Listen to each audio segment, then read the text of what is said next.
Hello, নতুন একটা blog নিয়ে চলে এসেছি আমি শিল্পী। আজকে রান্না করব ফ্রুট চাটনি। তো প্রচণ্ড গরম, সেই জন্য টক খেতে বেশ ভালোই লাগে, টক মিষ্টি ফ্রুট চাটনি। তো আমি সব রকমের ফল যেগুলো বাড়িতে ছিল, আপেল, আঙুর আর কিউই আর সামান্য একটু আমসত্ত্ব কেটে নিয়েছি। কড়াইতে তেল গরম করতে দিয়েছি, তার মধ্যে ফোড়ন দিয়েছি 5 ফোড়ন। তো এখানে কেউ আমার কড়াইয়ের দিকে তাকিয়েও না, এটা হচ্ছে সেই মানধাত্তা আমলের এই কড়াইটা, হচ্ছে মা অন্নপূর্ণার দান। যাই রান্না করি না কেন সবই খুব টেস্টি হয়। তো যাই হোক, তারপরে অ্যাড করে দিচ্ছি হচ্ছে একটু ড্রাই ফ্রুটস, কারণ যেহেতু ফ্রুট চাটনি। আর সামান্য একটু 10 সেকেন্ড মতো নাড়াচাড়া করে এরপরে অ্যাড করে দেবো হচ্ছে কালো আঙুর। তোমরা যে কোনো ফল নিতে পারো, আমার কাছে এগুলোই ছিল। আমার বাড়িতে খেজুর ছিল না, তো তাই জন্য আমি খেজুরটা দিইনি।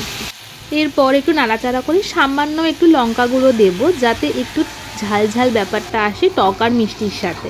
তারপরে আমসত্ত্বগুলো অ্যাড করে দিলাম। এইবার আমি এখানে এক্সট্রা কোনো জল অ্যাড করিনি, ফল থেকেই একটা অল্প জল বেরিয়েছে, তার মধ্যে চিনিটা অ্যাড করে দিলাম। চিনিটাতে পাক আসলে তারপরে ওপর থেকে ঠিক নামানোর 5 মিনিট আগে কিউইগুলোকে সাজিয়ে দেবো। যেহেতু কিউই খুব নরম ফল, আগে থেকে দেওয়া যাবে না, সেই জন্য। তো প্রায় আমার চাটনি রেডি। আর শেষে যদি টক না চাও তো লেবু দেবে না, আমরা টক খেতে ভালোবাসি, তার জন্য ওপর থেকে একটু পাতি লেবু আমি দিয়েছিলাম। আর তার ওপর থেকে একটু সুন্দর করে সাজিয়ে একটু আমন্ড বাদাম। তো এই যে আমার চাটনি একদম রেডি, একটু একটু করে ফুটছে, আর এই যে আমার চাটনি রেডি।